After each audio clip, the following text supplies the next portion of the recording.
Hello everybody. For A Tea with Giulio, Un Tè con Giulio, today we have Fereshteh Forough, founder of Code to Inspire.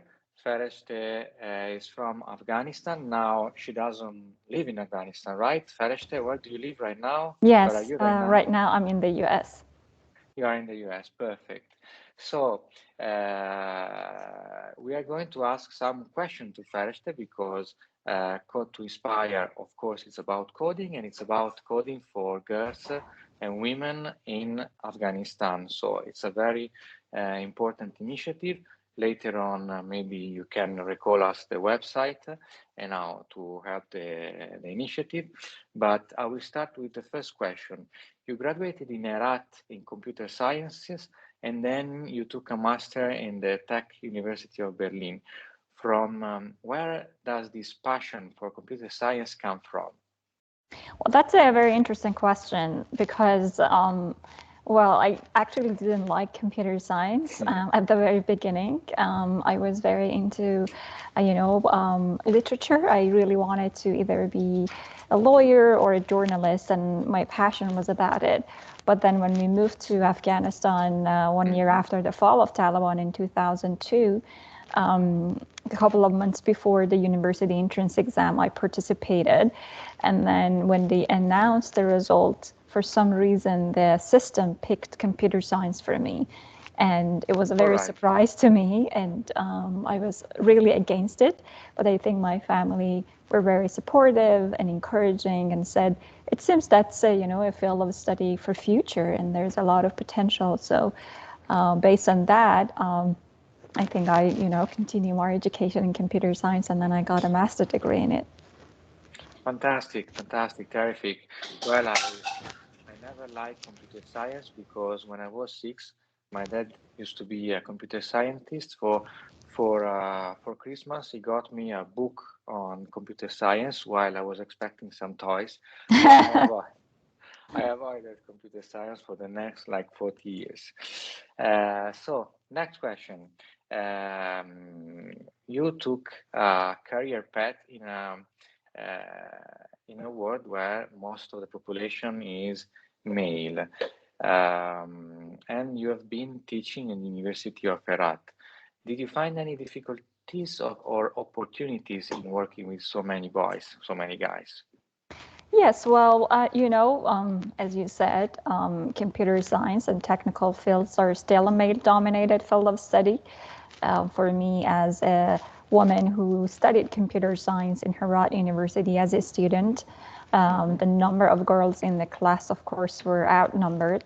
And because it was a small population of women in computer science, oftentimes our voice weren't heard properly. There weren't a lot of resources for us, such as, accessing to equal resources for computers, internet connections, and even social activities to, do some extracurricular activities outside of the university because of the cultural and social barriers.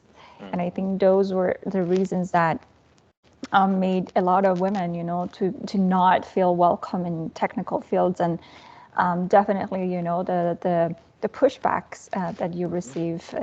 For example, myself, because I was very vocal and outspoken, and as one of the very few women, not a lot of people liked it, and I faced, pushbacks from the community. The verbal sexual harassments that women are facing in the education sector or in the workforce are also like some key challenges and pushbacks for them. And of course, as a professor teaching computer science for a couple of years, there wasn't still any progress much regarding, women participation in the tech sector, but also the acceptance and the idea that women also, are capable as men in the tech field. There's certainly a lack of job opportunities for them when they graduate computer science, and that was a big issue in front of them. And to me, I think these were the reasons to think of how we can change the current situation in a way that we welcome more women, but also create more opportunities for them to do future work. Fantastic. So you explain also basically why you started your Code to Inspire initiative. But one question before going to Code to Inspire, what was your role in the choice of your professional path and your studies? They were supportive, I guess. Did they suggest anything, or it was just that you pick up this subject randomly? Well, in the computer science, I think for me, what excited me to continue and liked it Mm-hmm. was the creativity of and freedom that you have by writing codes, and then you can Mm-hmm. create something that you can own it. I think that's the beauty of technology and how it really inspired me. And I think that was certainly something for me to understand that it's very important when you live in a community that you are almost deprived of a lot of rights, but then you can create this virtual world for yourself that you can be in charge of a lot of things and you have a say in it. So I think that was certainly one of the roles that maybe the computer science had played in my life to give me the freedom to walk in the virtual world the way I want. Okay, so freedom is the keyword. Freedom also of moving from a country to another and still being able to work, I guess. And freedom in the cyber world, kind of, where you can, where there are no barriers, as a matter of fact. So, in 2015, you founded Code to Inspire. Can you explain us the concept and the activities? What do you do? Yes, well, the idea of Code to Inspire definitely came from my background being born as a refugee and, being Mm-hmm. deprived to access education and understanding that education is a basic fundamental human rights and no one should be discriminated to access Mm-hmm. it. And then my personal journey as a woman in technology and, dealing with lack of enough resources and, the pushbacks. So I wanted to create a safe space only for girls and women so that they feel comfortable in it and the family also feel comfortable sending their daughters. Second, we offered the school for free because a lot of the girls come from a challenging financial backgrounds. Mm-hmm. And then the third, which is the most pillar of the work that we do, is what kind of technical skills we can teach these young ladies that can be translated either into work opportunities for them in the community, or they can be entrepreneur, create their own startup, and then either we can outsource projects to them from outside of Afghanistan. So with that being said, Code to Inspire is the first coding school for girls in Afghanistan, Mm-hmm. established in 2015. And since then, we've educated more than 350 students in our coding and graphic design classes. We've educated more than 250 students. And our program is a 1 year after school program targeting the girls and women 15 to 25 years old. We offer classes in coding such as web development, mobile app, game development, blockchain, crypto, full stack web, and then graphic design. With the data we have, about 60% of our graduates found job in the community, and we've outsourced more than 35 projects worth $40,000 to all these girls who are getting paid in Afghanistan. And we've also created a lot of different social impact apps and games that they were Amazing. geared towards issues in the community. We do have one physical location, which is in Herat, where we are based now. Okay, fantastic. So you're still in touch with former students, what career path they took. You explain the number of the students. I didn't know you also teach graphic design, which is good, of course. So what are their careers right now? Yes, we are certainly still in touch with our alumni. We do Mm-hmm. have like internal group, groups, chats, and places that we add them so we can keep track of their performance because we also want to help them in case Mm-hmm. they need any recommendation letters, reviewing their resumes, introduction to any companies, and also like possibilities of the remote work that we can outsource to them. Fantastic. So with that being said, yes, a lot of our girls find job in coding regarding website development, a lot of graphic design projects, meaning animation, designing presentations, books, posters, logos, videos, mobile app. And we are also excited to explore the new graduates of our blockchain group to see how we can help them to have jobs in the crypto community.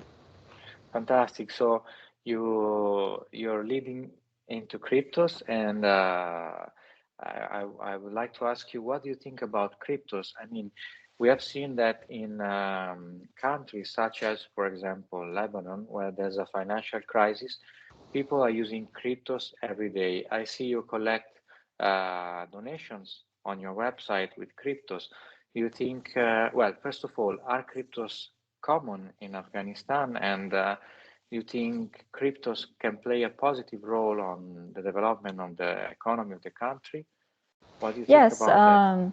Well, my journey to crypto started since early 2014 when I learned about crypto and particularly Bitcoin.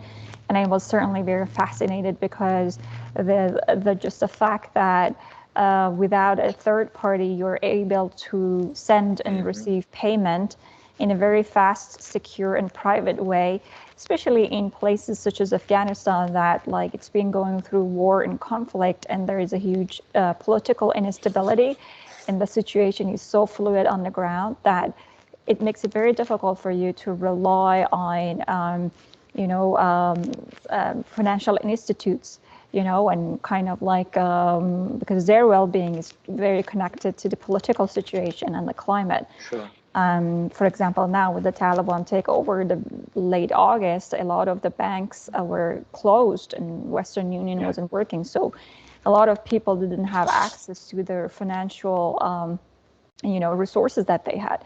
So to me, knowing that you can have that safe passage to access the global economy fast without, any third party involved was very empowering.